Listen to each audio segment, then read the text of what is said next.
கிறிஸ்து இயேசுவில் பிரியமான சகோதர சகோதரிகளே, ஆண்டவர் உங்களை ஆசீர்வதிப்பாராக.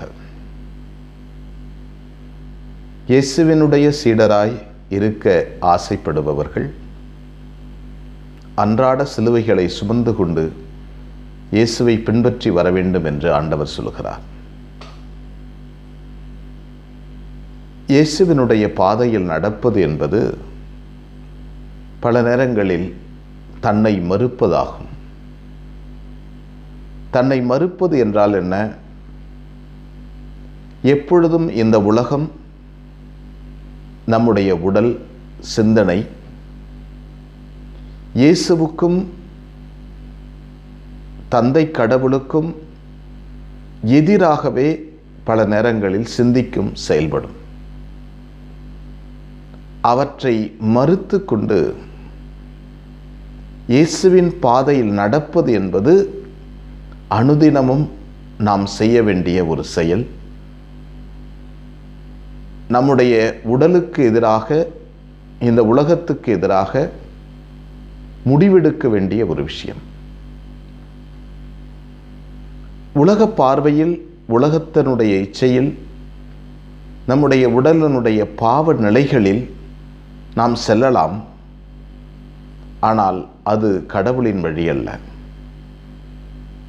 எனவே அதற்கு எதிராக எதிர்நீச்சல் போட்டு முடிவெடுத்து கொண்டே இருப்பது என்பது ஒரு சிலுவை.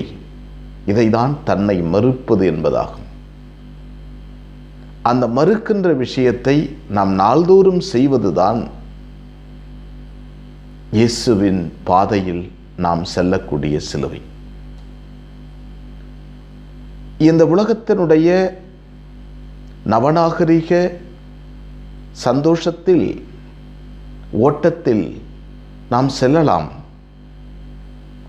ஆனால் நாம் இயேசுவின் சீடர்கள். இயேசுவின் சீடர்கள் இயேசுவை அடையாளம் காட்டும்படியாக வாழ வேண்டும் என்பதுதான் அழைப்பு. விசுவாசத்தின் சாட்சிகளாய் வாழ வேண்டும் என்பதுதான் அழைப்பு. அதன் மூலமாக இயேசுவை நாம் அடையாளம் கண்டுகொள்வோம். உலகமும் அவரை அடையாளம் கண்டுகொள்ளும். எனவே இயேசுவின் பாதைகளில் நடப்பது கடினமான வேலை. ஏன் கடினமான வேலை? அதற்குரிய சந்தோஷம் அதில் இருக்கிறது. உலகத்தினுடைய சிந்தனைக்கு எதிராக வாழ வேண்டும். அதுதான் சிலுவை. உலகம் நம்மை பிழைக்க தெரியாதவன் என்றும், விவரம் தெரியாதவன் என்றும், ஒன்றும் தெரியாதவன் என்றும் சாடிக்கொண்டே இருக்கும்.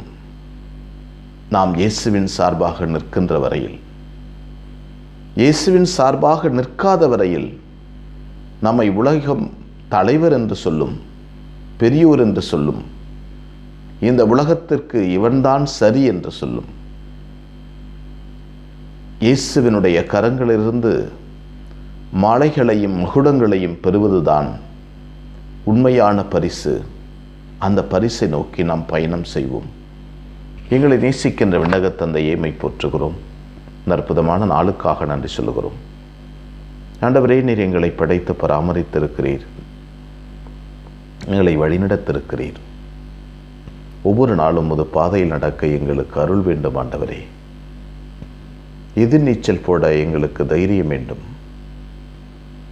எதிர்நீச்சல் போட எங்களுக்கு வல்லமை வேண்டும். முது இரக்கம் வேண்டும். முது இரக்கம் இல்லாமல் எங்களால் போராட முடியாது. நேராக நிலைத்து நிற்க முடியாது. முது அருளை நாள்தோறும் எங்களுக்கு தந்தருளும். அதன் மூலமாக இயேசுவின் பிள்ளைகளாய் நாங்கள் நாள்தோறும் வாழ்வோமாக. அன்னை மரியே, எங்கள் அன்பு தாயே, திருமகனிடம் எங்களுக்காக இடைவிடாது பரிந்து பேசும். ஆமென்.